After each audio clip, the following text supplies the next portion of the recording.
नमस्कार।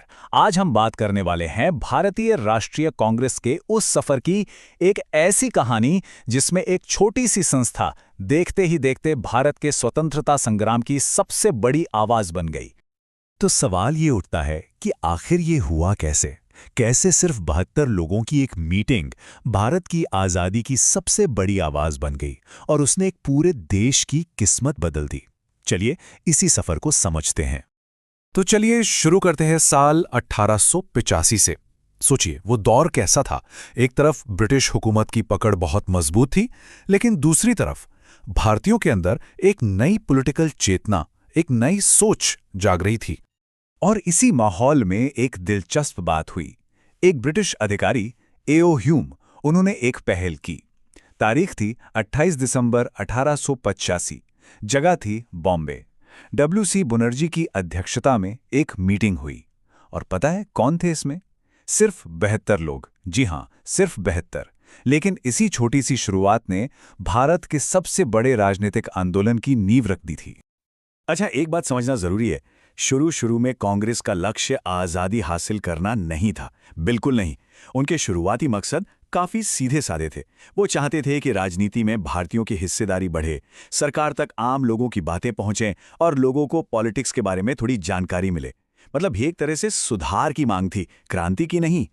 लेकिन ये जो नर्म रवैया था, ये ज्यादा दिन तक चलने वाला नहीं था। बहुत जल्द कांग्रेस के मंच से एक नई और कहीं ज्यादा ताकतवर मांग उठने वाली थी। हम पहुंच गए हैं साल 1906 में। जगह है कलकत्ता।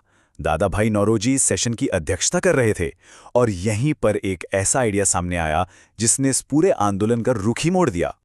पहली बार ऑफिशियली स्वराज शब्द को भारतीय राष्ट्रीय कांग्रेस का लक्ष्य बनाया गया। स्वराज यानी सेल्फ रूल, अपना राज। और बस इस एक शब्द ने आने वाले समय की और भी बड़ी और भी क्रांतिकारी मांगों के लिए एक तरह से स्टेज तैयार कर दिया। तो लक्ष्य तो बड़े हो रहे थे, लेकिन जैसा अक्सर होता है, बड़े लक्ष्यों के साथ बड़े मतभेद भी आते हैं।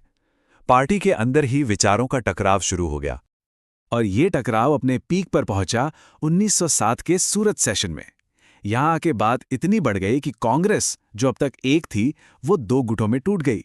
इस घटना को इतिहास में हम सब सूरत स्प्लिट या सूरत विभाजन के नाम से जानते हैं। तो ये दो गुट कौन थे? एक तरफ था गरम दल, जिसमें तिलक, लाला लाजपत राय और बिपिन चंद्र पाल जैसे नेता थे। इनका मानना था कि अब आंदोलन और बहिष्कार का वक्त है। और दूसरी तरफ था नरम दल। इसमें गोखले और फिरोज शाह मेहता जैसे लीडर्स थे, जो अब भी संवैधानिक तरीकों से बदलाव लाना चाहते थे। तो कई साल तक ये विभाजन चला, लेकिन फिर आया साल 1916। लखनऊ में एक ऐसा सेशन हुआ जहां एक बहुत ही जरूरी समझौता हुआ। इसे हम जानते हैं लखनऊ पैक्ट के नाम से। ये समझौता सिर्फ कांग्रेस के अंदर का नहीं था, बल्कि ये कांग्रेस और मुस्लिम लीग के बीच हुआ एक हिस्टोरिक एग्रीमेंट था। इसने हिंदू मुस्लिम एकता को एक नई मजबूती दी और इसका सीधा मैसेज ब्रिटिश सरकार को गया कि अब आपको एक यूनाइटेड पॉलिटिकल फ्रंट का सामना करना होगा। लेकिन कहानी में सबसे बड़ा टर्निंग पॉइंट तो अभी आना बाकी था। साल 1920 में कांग्रेस में एक ऐसे लीडर की एंट्री हुई जिसने आकर सब कुछ बदल दिया। 1920 का नागपुर सेशन। यहीं से शुरू होता है महात्मा गांधी का दौर। गांधी जी ने कांग्रेस का पूरा ढांचा ही बदल दिया। उन्होंने इसे कुछ पढ़े लिखे एलीट लोगों की पार्टी से निकालकर सीधा आम जनता की पार्टी बना दिया। इसी सेशन में मशहूर असहयोग आंदोलन को मंजूरी मिली। कांग्रेस का संविधान बदला गया ताकि आम लोग इससे जुड़ सकें। और बस यहीं से कांग्रेस सिर्फ एक डिबेटिंग क्लब नहीं रही, बल्कि वो एक असली मास मूवमेंट, एक जन आंदोलन बन गई। अब सोचिए, कांग्रेस के पास जनता की ताकत थी और इस ताकत के साथ वो अपनी सबसे बड़ी और आखिरी मांग रखने के लिए पूरी तरह तैयार थी। अब हम आते हैं 1929 के लाहौर सेशन पर। यह एक और मील का पत्थर था। जवाहरलाल नेहरू अध्यक्ष थे और उनके नेतृत्व में कांग्रेस ने स्वशासन के लक्ष्य को भी पीछे छोड़ दिया। अब मांग कुछ और थी, एक नई और बहुत बड़ी मांग, पूर्ण स्वतंत्रता। जी हां, यहीं पर भारतीय राष्ट्रीय कांग्रेस ने ऑफिशियली पूर्ण स्वराज यानी कंप्लीट इंडिपेंडेंस को अपना फाइनल गोल डिक्लेयर कर दिया। तो देखिए ये सफर, स्वराज से पूर्ण स्वराज तक का। अब बात सिर्फ ब्रिटिश राज के अंदर सेल्फ गवर्नमेंट की नहीं थी, अब बात थी पूरी आजादी की। और इस ऐलान को और यादगार बनाने के लिए 31 दिसंबर की आधी रात को रावी नदी के किनारे तिरंगा फहराया गया।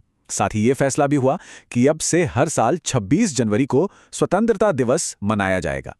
ये सिर्फ एक सिंबॉलिक एक्ट नहीं था, इसने पूरे देश में एक नई ऊर्जा भर दी। तो अब स्टेज सेट था, लक्ष्य साफ था, पूर्ण स्वराज। और अब वक्त था आखिरी और सबसे बड़ी लड़ाई का। चलिए अब उस फाइनल कॉल की बात करते हैं जिसने भारत को आजादी की दहलीज पर लाकर खड़ा कर दिया। साल था 1942, जगह बॉम्बे। यहीं पर कांग्रेस ने ब्रिटिश हुकूमत के खिलाफ अपना सबसे ताकतवर और निर्णायक आंदोलन शुरू किया, भारत छोड़ो आंदोलन, द क्विट इंडिया मूवमेंट। और इसी आंदोलन में महात्मा गांधी ने वो नारा दिया जो इतिहास में अमर हो गया, करो या मरो, डू और डाई। इस नारे ने साफ कर दिया था कि अब कोई समझौता नहीं होगा, ये आजादी की आखिरी लड़ाई है। तो सोचिए, 1885 में सिर्फ 72 लोगों से शुरू हुआ एक सफर भारत की आजादी का सबसे बड़ा जरिया बन गया। भारतीय राष्ट्रीय कांग्रेस की ये कहानी सिर्फ एक पार्टी की कहानी नहीं है, ये एक राष्ट्र के बनने की कहानी है। और ये सवाल आज भी उतना ही जरूरी है कि एक पॉलिटिकल असेंबली से देश बनाने तक का ये सफर भारत के भविष्य के लिए आखिर क्या मायने रखता है।